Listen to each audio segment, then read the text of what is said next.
Welcome, welcome, welcome. Welcome, everybody. Welcome back to the Welcome Home podcast. Hope you guys are doing good. How are you? How are you doing today? I'm doing well. How are you? I am alive. I feel like it's been a while, even though we recorded just last week. It feels like it's been a little while since we recorded. So it's good to be back, sitting down in this chair. You seem to be tired. I am a little tired. Interesting. Have you eaten? No, but I woke up early today, remember? Yeah. Why did you wake up early? Because anytime you get out of the bed, I wake up. That's not good. I think that's more of a recent thing because I used to get up out of the bed or before you all the time, and you would not move. Anyways, but yeah. How are you doing though? I'm cool. How are you? I feel like we do this back and forth. How are Yeah. you? I'm good. And then Yeah, because every time I ask you, I'm asking you for like a genuine "How are you doing?" Not like a "I'm cool." yeah, but So I really am cool. We just wrapped up a really busy weekend, a Mhm. monumental weekend, Mhm. and I just want to rest this week. Like I don't want to do a lot, but I think from that weekend a lot was birthed, Yeah. and now we're doing a lot. What was birthed? So on Friday, one of our friends got engaged Okay. and I helped plan the engagement. And so now I'm an event planner. Really? Not Yeah. an engagement planner, an event planner. Yeah. I changed my mind. Okay. Okay. So for those who don't know, um, Bernice wants to take on this new venture, and here's the thing. And Sean doesn't want to let me. No, it's not that. It's just I told her like event planning, engagement planning, whatever you want to call it, is a big commitment, right? Other Mm-hmm. people are riding on you, your diligence, your efficiency, your organization. Yeah. And I know my wife. I know her when she gets frazzled and overwhelmed. And that's like one of the number one jobs, to get frazzled and overwhelmed. So I don't think you know me in that setting well. Ah. Like I think that you not even I think you see me in like an admin in a planning mode when it comes to like our home and stuff, Mm-hmm. and things that we even have in our home or maybe like family events type stuff. Mm-hmm. But I don't think that you've seen me like in my element outside of our home stuff. Yeah, I mean, I'm not even necessarily doubting that you would be great at it. Obviously, you've done stuff like it throughout the year and over the years. But I'm worried about, when you come home, everybody gets to, see the professional, Mm-hmm. happy-go-lucky, bubbly Bernice, but then Mm-hmm. I have to get the, Bernice that is feeling on the inside But when that's she the comes home. equivalent to me getting, shown after a long day of work or shown after a bad choir practice. Yeah, what am I? I'm usually like chill, right? I just come home and I sit down. I don't really say much. Sometimes you're a little grumpy. Like, are you scared of like the fact that I'm gonna come home and like break down? Because that's just life. Scared, no. Scared, no. But if I can keep you in a happy state as much as possible, why not? I was gonna say something, but let me not. You're going to That's behave not yourself. possible. Okay. Anyways. Okay. Well, we shall see. But there's a lot to update you guys on, honestly. Wait, I also forgot. Like, on top of event planning, I am now an admin for wedding worship shown at a banjo. Oh, So yeah. I mean, I guess we can kind of just lump that into everything that's happened and just go in chronological order yeah, of this last week. because we haven't told them that we went viral. Yes, like everything. Okay. Everything. There's a So, lot to catch y'all up on. yeah. So, what was last Monday? Last Monday was. I don't know what last Monday was. So, Tuesday was the 10th. So, last Monday was the 2nd. Last Monday was the 2nd. And so I had been invited to worship at a wedding at the end of August. They had invited me earlier in the year, or at least they had booked me earlier in the year. And so the wedding was at the end of August, and I went. And I remember I had the heart to record myself singing just because I was like, man, I need content. Now that I don't have a job, I need to put myself out there in different ways so that we can earn an income in some way. Yeah. And so I went there with the heart to record. And from the moment I got there, when I was practicing with the pianist at least, I started to sing, started to record myself. My wife did the same thing. And then she was like, you should get some content of the space itself so that you can make some content for TikTok or really social media. I was like, yeah, so I'll do that. So for those who know, I've actually gotten into cinematography and videography this year. And so all the stuff that I've been doing has been with my camera. And so this time around, I was like, man, let me just record on my phone.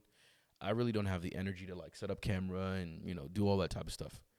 So I recorded with my phone. I recorded like 3 different takes of me worshiping. And that was really it, right? I also got B-roll, which I ended up putting together to make another piece of content. But then, Monday night, the 2nd of September, comes around. It's late at night. And I'm like, man, I haven't posted on socials in like a couple of weeks. And the name of the game is consistency. So let me just, edit this short clip on my phone, get about a minute's worth of content, and just slap some captions, right? So people understand what I'm saying. I genuinely almost didn't post it because the audio I felt like was too reverby. The acoustic was too much. And I just felt like the average person wouldn't be able to hear me and understand what I'm saying. Yeah. But I was like, you know what? Let me post it late at night so that at least if I wake up and nothing has happened, like I don't feel bad about I don't feel bad about myself. So I post it. And, I've had posts this year that do well within the first 30 minutes to an hour, right? A couple hundred views. And that's what happened with this post. So it wasn't anything like unusual within the first couple of hours. But what I will say is that there was a lot of engagement very quickly. Engagement being like likes and comments and things of that nature, which was dope, right? I wasn't used to that in that aspect. So then I go to sleep and I wake up and the video has amassed like 6,000 views, which again, I think the highest amount of views that I had on a video prior to this one was like about 5K. So I was like, this is my best performing video. That's pretty dope. Not too much went into it and it's doing well. By the end of the day, it was at like 20K. And this was like shocking to me because I was like, okay, I've never experienced this type of, exposure before. This terrain is new to me. And now I'm looking to my wife like, okay, so what should I expect here and what should I expect there? And she was like, well, since you got past 10 and you're at 20, you're probably going to get to 50. So I go to sleep and I wake up and it's at 50. And then she's like, depending on what happens, you're either going to get to 100K or you're going to taper off. So I had gotten to like 80 or 90 again, maybe midday. And she was like, you're definitely going to hit 100K. And then I was like, okay, so what happens when I get 100? And she's like, one of 2 things is going to happen. You're either going to plateau around like 200,000 or 300,000, or you may hit 1 million. And at that particular point in time, I'm like, 1 million is a feat. Like there's 900,000 more views that I would need to get on this thing. And lo and behold, actually, that's not even what happened. So she then capitalizes on the fact that I'm going like a little viral, and she makes content in tandem with the singing video that I posted. Well, technically, I was already going to make content. Oh, One thing about me, you don't need to tell me to make content. No, but I mean as it relates to me, because I know you're going to make content for the wedding, but you tailored that video like to the wedding singer. Well, it was always going to be a come with me to a wedding that my husband is going to sing at, because there's like I wasn't invited, like I wasn't a guest, makes sense. It was always going to be that type of video. And back in the day, when we were dating, I would make like come with me to my boyfriend's ministration videos. Yeah. So I was going to tailor that to be the exact same thing, but it got really specific when I was then like, oh, like let me promote this and like let's make a website for it. That's how we hadn't even gotten to the website part yet. So I'm going a little viral. She then makes a video. Her video starts to shoot like quickly. And Bernice has gone viral before, so this isn't even anything new for her. But her video starts to shoot like quickly. She like passes me in a day, and she's like at like 200,000 or 300,000. And I genuinely believe my wife's viral video is what got me to 1 million. So as of right now, you were already trending towards 1 million. I mean, yeah, but like I feel like it would have plateaued if you didn't make that. I personally feel like it. Maybe I'm wrong, but she gets to 1 million in like 3 days or so, and then right after that I get to 1 million. And another thing that she had mentioned, she was like, I was around like 800 followers on Monday, September 2nd. Yeah. And by like Wednesday, I was around like 2K. And then she was like, road to 10,000. And again, I was like, that seems almost impossible. Like I'm at 800 and now 2,000. 8,000 more people following me is wild, right? And as of today, which is the 12th of September, I'm at 15,000. Yeah. Which is insane. So we went viral on TikTok and Yeah. social media, which is crazy to think. Yeah. You know, I guess for those who've been following along so far, you guys know what this year has been and these last couple of months have been. And so I was talking to the Lord about September and how the Lord's just going to surprise us. And I still don't even think his surprises are done. But just talking to him about how, like, at the end of the month, we'll look back and be like, hopefully man, they're not done. yeah. We'll look back and be like, oh, man, like, who would have thought this is how we started off the month? But that was a nice surprise to enter into the month with, going viral on social media. Now, one of the hashtags that I used was the wedding singer. Mm-hmm. So once I got to a certain amount of views, like, people just had to type in the hashtag and I would pop up, which was crazy to me. Yeah. And then she took a crazy initiative, helped me put together a website in like a day. And we've gotten a lot of inquiries for me to come and sing at weddings between now and next year. You know what the crazy part is? When I made my video, we hadn't made the website yet. Yeah, yeah. So I literally was like, oh, click the link in my bio and book him. Like, not even really like it wasn't a for real thing. Mm-hmm. And then people are actually like DMing me on some like there's no link in your bio. Yeah. And I was like, oh my gosh, like, we need to make a website. Yeah. Like, we need to go. Yeah.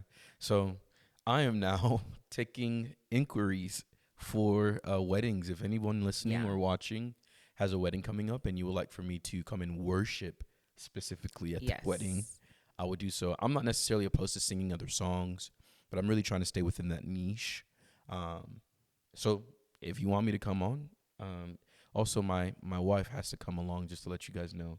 Yeah, so if y'all are going to plan to like fly him to Dubai for your wedding, go ahead and book 2 tickets, because me and him are both coming. We're a package deal, okay? I'm the PA.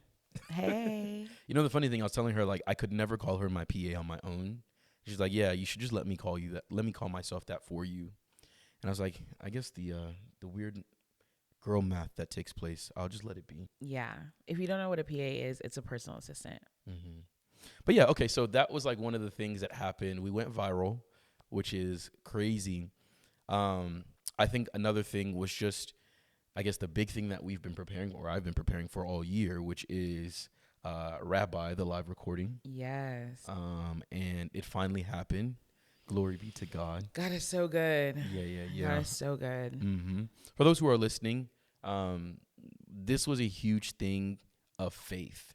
And to be at this point where we were able to do it, people came. People were blessed by the grace of God. It was amazing. It was fruitful. Yeah. I don't want to talk about it too much in depth, because I think I'll have some content coming out for it within the coming months. But I guess from your vantage point, how would you say, the live recording went? It was good. I feel like we have to like break down like how it all happened. Mm-hmm. So in like October of last year, you had the inkling of you wanting to do it. Mm-hmm. In January, we bought a camera because you wanted this I bought the release. camera in October, actually. Oh, really? Yeah, it was the same month I bought it, but I updated or upgraded the camera in like at the end of January, like February. So I don't think we bought it that soon. No, I did. I bought the camera. Maybe I didn't have mine. No, I didn't have. I bought mine first. Oh, okay, and gotcha. then I went to buy you one because you weren't going to use the Canon anymore. Yes. The G7X. Yes, so I got you a yes. 6400. No, I got you a ZVE10 first. Yeah. 6400, and then we went back to the ZVE10. Yes. So then, from like January until really up until the live record. Actually, no. When was your last Rabbi video? You like stopped. July. Okay, so it was either July or June. So from January to like June or July, he's documenting this entire process on his personal YouTube channel. Mm-hmm. At this time, you're also exercising this new talent of cinematography. Mm-hmm. And then we get to like, June or July, and now it's like go time. Yeah. What do you have to do to raise $10,000? Yeah. Go ahead. No. I mean, I still, I haven't raised the entire amount. Yeah. But I mean, I'm trusting the Lord for that. The point of the matter is, once July came around, like we were 2 months away from September. In my mind, I kept telling her as well, September's here, right? So yeah, I need to practice with the BGVs. I need to have all the arrangement of the music taken care of. I need to practice with the instrumentalists. And there were different plans that we had prior to the live recording that, adjusted along the way. But there were so many things that we had to take care of. And I knew that July and August would just like fly by because we're working towards a goal. And it did, right? But like I said, we got to the day. Now, as far as the day is concerned, there were a lot of logistics that we had to take care of, getting the actual venue set up. With sound, arranging the instruments, making sure that, the area where the audience or the people that came would stand is marked, and other details from a hospitality standpoint as well. My wife played an instrumental role in that, making sure that, people who were guest ministers, were preaching, were sponsors or donors were taken care of as well. I thoroughly enjoyed that. Yeah. Like I thoroughly enjoyed that part. Yeah. Like I'm realizing that I am really good with like admin. Mm-hmm. So like volunteers were taken care of, like you said, our sponsors, our guest ministers. Yeah.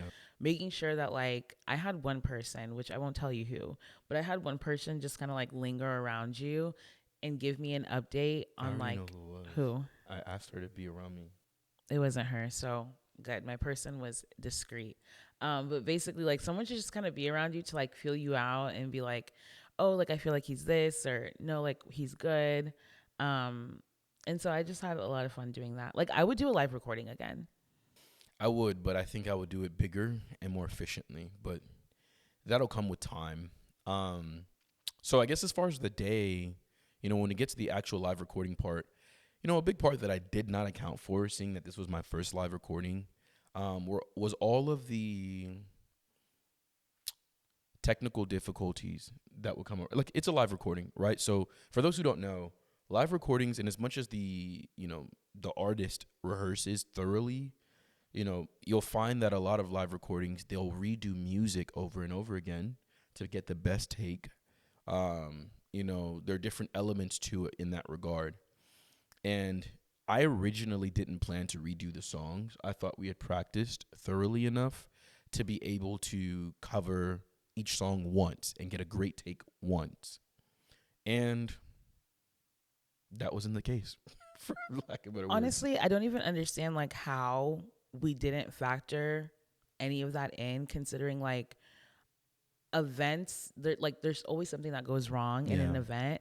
Like, we experienced so many different things going wrong in our wedding. Why would we like not like, we just thought, oh, everything's gonna like run smoothly, and that's just like not exactly what happened, especially whenever you're having like so many moving parts, and anytime that there's people involved, something is bound to go wrong. For sure.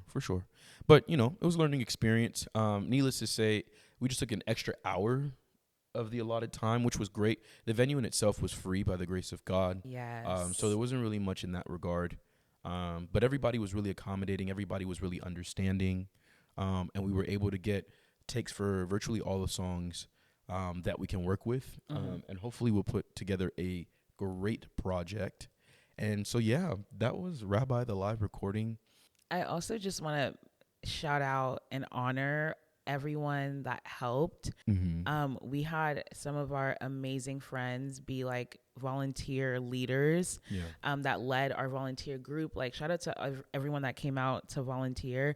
I think we like announced that we needed volunteers a couple of days before, and people actually showed up and showed out for us. Like, shout out to all the instrumentalists that came from different places to like be there for us, our friends that came from different places to be there for us.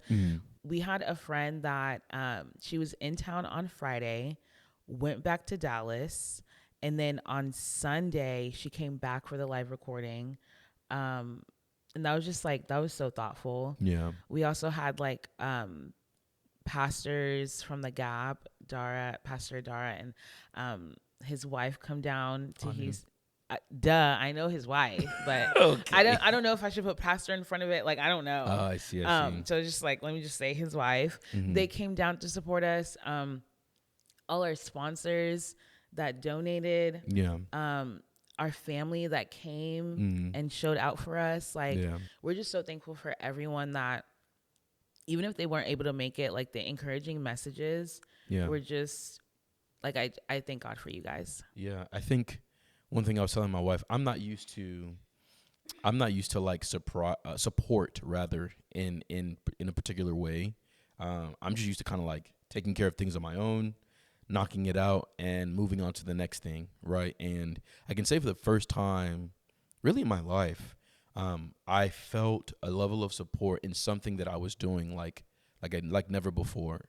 And again, I just want to honor everybody that, from friends to family that was there, overextended themselves, donated, worshipped with me, was understanding as far as all the roller coaster of everything. So I'm super grateful. Makes me feel like I'm not alone, and I don't have to worry about doing things by myself like I have grown accustomed to doing. So yeah. Yeah, that was amazing. And then after the live recording, which was September 8th, my birthday was on Tuesday. Yeah. And I turned 27. Dang, you're old. Yeah. I'm just trying to be like you. You're not funny. I feel like somebody's going to laugh at that. Yeah, so I turned 27. It was a great birthday. It was a chill birthday. When I was 25, I didn't have the best birthday. I haven't had a lot of great birthdays, to be honest. But I think in hindsight, there were just a bunch of things psychologically that just played a role into me not having a great birthday. Anyways, when I was 25, I decided from now on till I go meet the Lord, I'm going to be intentional about honoring the day that the Lord gave me life. And so I did just that, right? I went when I turned 24. So when I turned 25, I went skydiving when I was 25. 26 was also very intentional. I got things that I wanted. I did things that I wanted. And 27, not being in the same position financially, it was just kind of like, okay, how can I be intentional today? And it was great hanging out with bros. Went to brunch, went to dinner with some really, really good friends of mine, close friends of mine. And I got a camera that I've been wanting since I started this whole journey in videography. And it is actually what we're using to film right now. So I'm so, so grateful for that. It wasn't a big extravaganza, but it was exactly what I would want it to be given the circumstances. So my birthday was well spent as well. Yeah. Seun does this thing where I genuinely feel like he like forgets to mention me. Really? Yeah. I just feel like it's probably like automatically understood, No, I want my flowers. Okay. My wife had me do a scavenger hunt in the house when I came home from brunch on my birthday. Yeah. And it was nice. Thank you. Yeah, she was the reason I found out that I got a new camera. There we go. Before these people think, oh my gosh, she's just sitting there like, what did she do? He had brunch and dinner with the bros. Okay. And I guess nothing happened. No, that context is important. Some people will probably like assume the worst. No, yeah, they're gonna assume the worst. Like at the live recording, I genuinely thought you were gonna forget me. No, that day I wasn't gonna forget you. And I was about to be like, it's not even like a thing of like, oh my God, look at me. It was more of like the optics look like. No, I understand. He hates her. No, okay, that's very strong. What is that word that you used?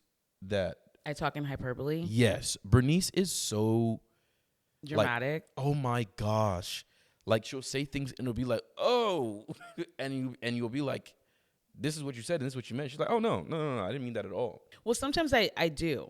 Like, that's actually how I feel. Because most times girls talk like this. Like, if I were to be like, oh my gosh, she didn't even mention me in a video, he hates me, my friends will also be on some, yeah, don't you think that's a little extreme? No, not really. In a girl world, like, that's just what it is. Like, because if he loved you, he would have remembered you. Anyways, no. And also, I just want to say, I don't struggle to remember Bernice in as much as she said that. Yeah, I don't. Like, 85% of my life is thinking about Bernice. So I don't really struggle to remember her. Where's the other? 15%? Yeah. I mean, I have to have some portion, like, for other things in life, I guess. Okay. Anyways, we are here now. Today's Thursday. Oh, another big thing that I want to announce here. So we are actually at the halfway point of the season. Yes. Bernice and I, when we kind of sat down and drew up what we were going to do for the podcast and how we're going to, how many episodes we're going to do, what we're going to talk about, we decided we would do 15 episodes. Mm-hmm. Now, I was of the opinion for us to do more, but she was like, I think we should start off like in a capacity that is appropriate for where we are and what we can handle. Mm-hmm. And so I agreed, right? But I bring this up to say that if y'all are enjoying these episodes, I might be able to convince her. You won't. Okay. I think it's so important to have balance. I think it's so important to like know when to sit down. And I think that we've just been on go mode, go mode, go mode. I mean, we gotta be. Yes, exactly. But now after the next 7 videos, 8 videos maybe. 8. Now it's time for the viewers to sit down, digest what we're saying, go back into some old videos, like watch it again if you think you get it. And that doesn't mean that in this time we're not going to post on social media, you know? Yeah. We'll post some oldies, but I also think like it's also good for us to like sit down. Don't worry, guys. If there's enough interest, I'll do what I need to do. But needless to say, we are at the halfway point of the season 1. By the grace of God, we'll be able to get to 15 episodes. Yeah. But with that being said, I think it's a great opportunity to pivot into, I guess, a little bit of a special edition for this episode. And we're actually going to ask some questions that, some people have asked, others may be interested to know the answers to, and just kind of give a little bit of insight to us as a couple and as individuals as well. Yeah. And so I'll actually throw it your way just to kind of take us off. Okay. Like, am I going to ask you stuff? Yeah, you can ask me stuff. How did we meet from your vantage point? So, for those who don't know, Bernice is like 15 years older than me. I am. He's little bro. And I pulled up to college, and she, for whatever reason, was still at school, even though she's 15 years older than me. No, messing around. Bernice is a year older than me. And no, I'm 15. You're little bro. Listen, I don't have a problem being little bro. Okay.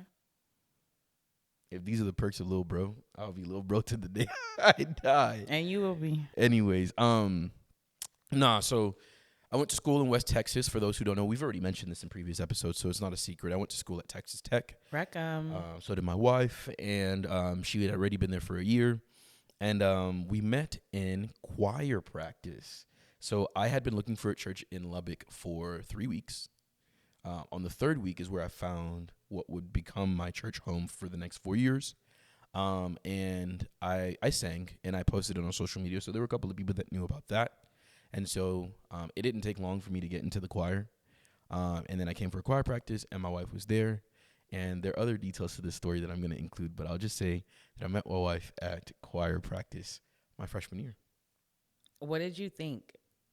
What did I think about it? Like, did you look at me and you were like, oh my God, no, wait, you were dating someone? I was dating someone. It's so crazy that you were dating before me. Anyway, so from my point of view. She has this thing where, like, I never dated anybody before her. She was the first and only person I've dated. Yeah, you were my first kiss. You're my first everything. Yeah. Amen. And from my point of view, I was at choir practice. Ask Bernice what she was doing in the choir. Like, worshiping my God. What do you think I was doing? Amen. Huh? We praise God. I was sitting down, and this like skinny, lanky, dark-skinned boy comes in, and I think he's so cute. Not in like, I feel like you think I thought you were like, my God, he's no, like, I don't think that at all. Okay. I don't think cute means that at all. Okay. But I thought he was like so cute, and then he goes, "Hi guys, my name is Sean, and I'm a freshman." That's not what I said. First off, that's how you sounded like. They were Africans there, so I said my name is Seun. No, you said Sean. No, I said my name is Seun. You said Sean. Anyways. You said Sean. And he was like, "Hi guys, my name is Sean, and I'm a freshman." And I was like, "Oh, he's actually not that cute." And that's how we met. That's how we met. Like, I was like, what? I was like 9. You were like, I was 19. About to turn 18. No, I was about to turn 19. Really? Yeah. You came into college as a 19-year-old? I came into college as an 18-year-old. My birthday's at the beginning of the school year. Oh, okay, gotcha. So then weren't you going to turn 18? No. I should have been, like, my mom tells me when I was younger. Oh, you got held back? No, I didn't get held back. Please don't put that on me. God forbid. There's nothing wrong for getting held back. I got held back because I didn't know English. Yeah, that's different though. Typically being held back, it implies certain things, and that didn't happen to me. So there's nothing wrong if you guys got held back. Amen. So no, when I was younger, my birthday starts after the school year. Oh, I get it now. Yeah, I get it now. so I get it now. My mom said I had to wait. So I was 4 turning 5 going into kindergarten when I should have been 4 already in kindergarten. No, kindergarten is 5. You need to be 5 years old. No, there are 4-year-olds in kindergarten. At least I remember it that way. Oh, no. That's pre-K. Kindergarten is 5. You're right. So, no, then I was 5 turning 6 going into kindergarten. Oh, okay. That makes sense. Okay, yes. Yeah, I was 19. So there was no way that I was going to find a freshman cute. So you find a younger man cute now, but not back then? We had this conversation. I don't find you cute now. I find you very handsome. Oh, interesting. Well, you found me cute at a point in time. No, I didn't. Bernice is not telling the truth, but it's okay because I love her so much. So to that point, we might actually dedicate an episode just talking about how we met and I guess the beginning of our relationship, because our relationship is we were besties. Yes, we were really good friends. Yeah, we were really good friends. Genuine friends. But I don't want to dwell on this too long, so I'll throw the second question your way. When did you know that I was the one? We were hanging out one night, and emphasis on night, and we were hanging alone together. Mm-hmm. And in so many different situations, that night could have gone so left because we were alone and it was nighttime. Okay. Mm-hmm. But I remember that night you were like, oh man, I want to feel the presence of the Lord here. And I was just floored because any other guy could have taken advantage of the situation. You're there with a friend. Mm-hmm. How people like to say oh, guys don't really just see you as a friend. If they were given the opportunity, they would take advantage of it, allegedly. Mm-hmm. And you didn't. Mm. And I was like, oh my gosh, this is such an honorable man. I think that's when I started seeing you as a man. Interesting. If I'm to be honest, that's why I said I never saw you as cute, because when you were my friend, I didn't really see you as cute. You were just literally little bro. That's just my little bro. And then that night I was like, oh my gosh, this is a good man, Savannah. And I just want to put the disclaimer out here. Her story would make me sound like this amazing guy. I was not that great. Oh, that's a story for another day. But in that moment, I thought that moment. And that was genuine, guy, right? Yeah. My desire for the Lord in that moment was true, right? I'm just saying that there were so many things that the Lord has worked out and is still working out of me from that time. So. Yes. But in that moment, I was like, oh my gosh, this is such a good guy. And maybe I had never experienced this type of respect from a guy before, that I just thought that this was kingdom come, this is this is what I want. I see. And so then I remember the very next day, I remember going to bed after he said, I want the presence of the Lord here. He worshiped, and that was our night. Mm-hmm. And I remember praying to God that night, and I was like, God, I want a guy like him. Emphasis on like him, because I didn't necessarily think that I could attain a guy that would do that for me always. And then the very next day I called my best friend and I was like, I have found my husband. This is it. This is it. And then, you can end the story there. Are you sure? You can end the story there. If people care enough, we'll continue the story. I quickly changed my mind after. We'll see. Okay, you can actually ask me the next question. Okay, let me pull it up. The next question is, what is the hardest and best part of ministry? Hardest. My answer for this, I feel is going to change as I grow in the Lord. Of course. Right now, the hardest part of ministry is the responsibility that I have to serve others. Like, in as much as like that's the most important thing that we're called to do in ministry and in the faith, that's also the hardest thing. You're good with people, so I'm surprised that you said that. Yeah, but people are people, right? Like, people are the apple of God's eye, but they're also like the bane of humanity's existence. Like, I don't know how to explain it, but serving people can be hard. Yeah. Dealing with personalities, dealing with tendencies and characteristics, dealing with inconsistencies. That's the hardest part. But I think I will also answer and say the best part is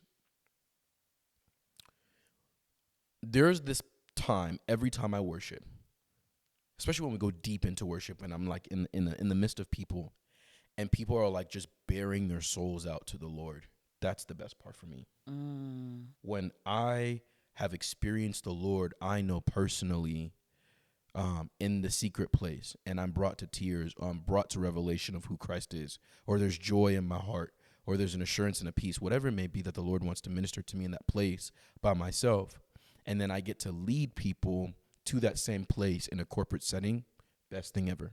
That's good. I love it when people, like an audience, sings together. I think I've always said that that's the best choir, not one that contains a whole bunch of cold worshipers, but like people who are just genuinely wanting to seek the face of the Lord and being in that space. Oh man, nothing like it.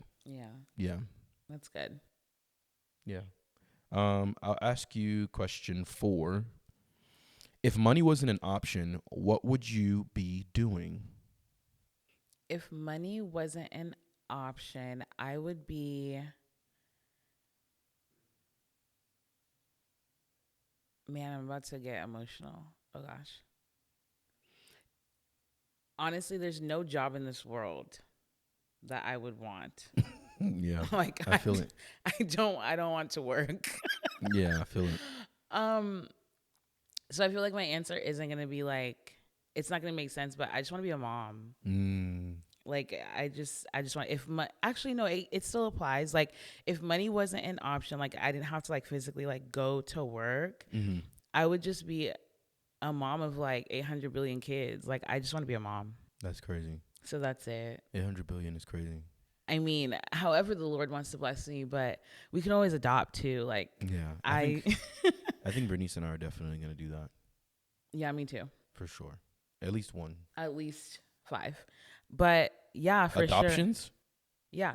Oh, wow. You think we're going to have a lot of money in the future. I love your faith. I don't think you need, you might need money to have No, you need a lot of money to adopt a child. Really? A lot of money. It's not a cheap thing. How do you know? Because we have some friends that have adopted, and I've looked into adoption over the years. Really? Because I knew who I was going to marry.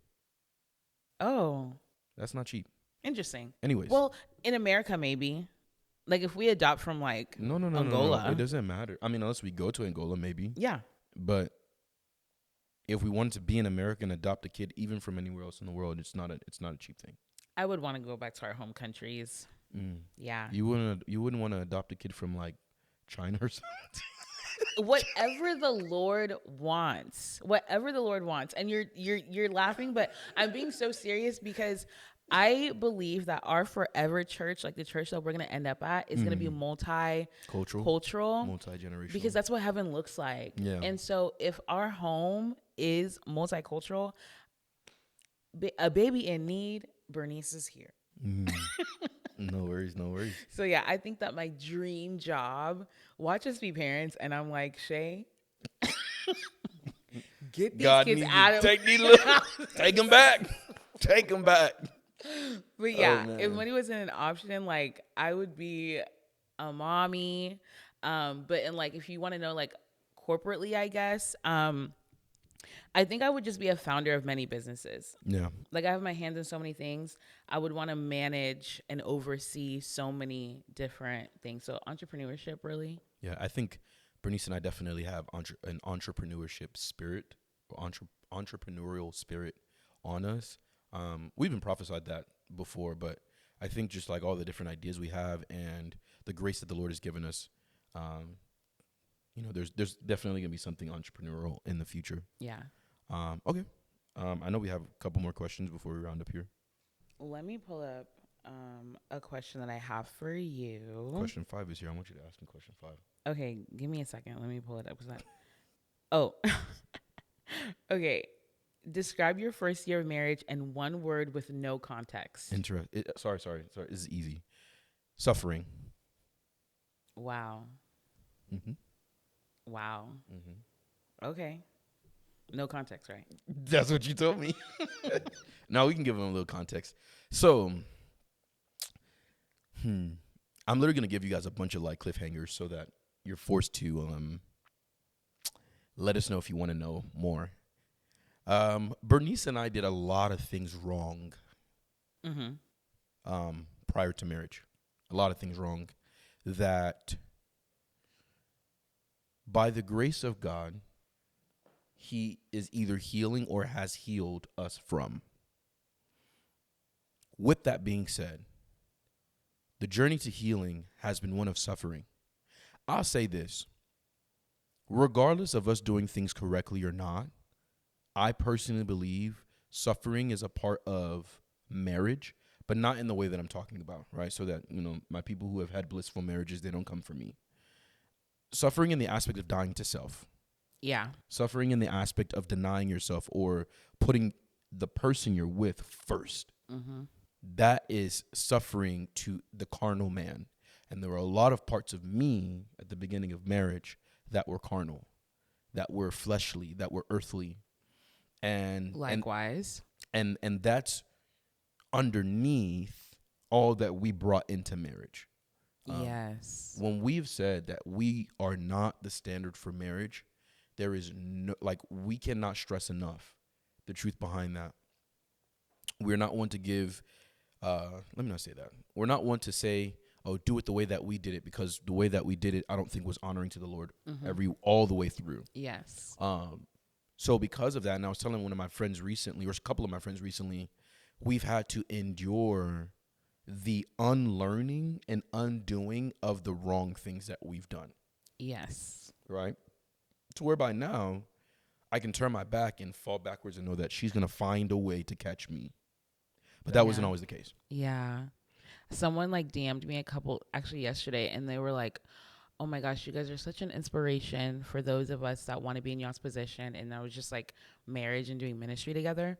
And it reminded me when we were doing premarital counseling, and our pastor was like, ultimately, what do you guys want? And we both were like, we just want to do ministry together.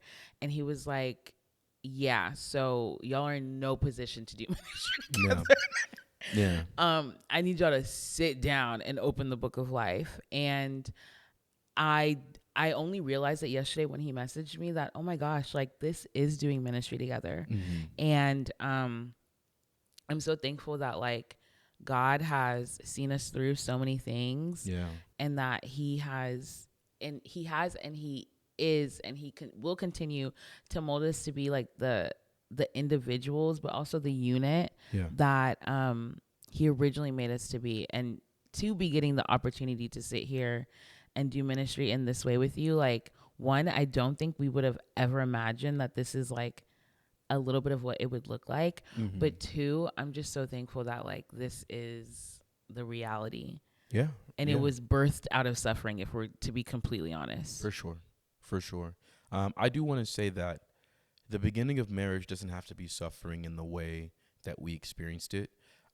No matter what anyone tells me, no matter how great their communication is, mm-hmm. how well they know their partner, there is dying to self and denial of self that is hard to learn when you get into this construct that God has created called marriage. It's going to be difficult. You live your whole life thinking about yourself first, even if you know the Lord. Yeah. I know the Lord, and then me after. Yeah. And then you get into a construct where it's no longer you after Jesus. It's your person. That's not easy to acclimate to, but it can be done by the grace of God. But yeah, the first year I would describe it as suffering. Cool. But I thank God for it. Amen. Yeah. Is there any other question you want me to ask you before you round up? Yes, there's one last question, and then we can wrap it up. Alrighty. We said we wanted a short video, and it's probably gonna be 40 minutes. Very much.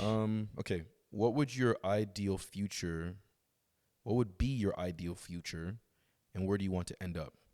I think ultimately my ideal future would be like you, me, some kiddos doing ministry, whatever that looks like, ultimately. And then where I would want to end up is we always have this dream of like being in like a plot of land with a comfortable house. Yeah.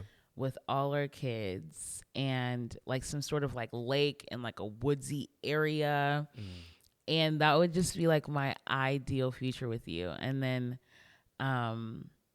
we just like live out our days there as our kids grow and leave us and grandkids. Yeah. What about you?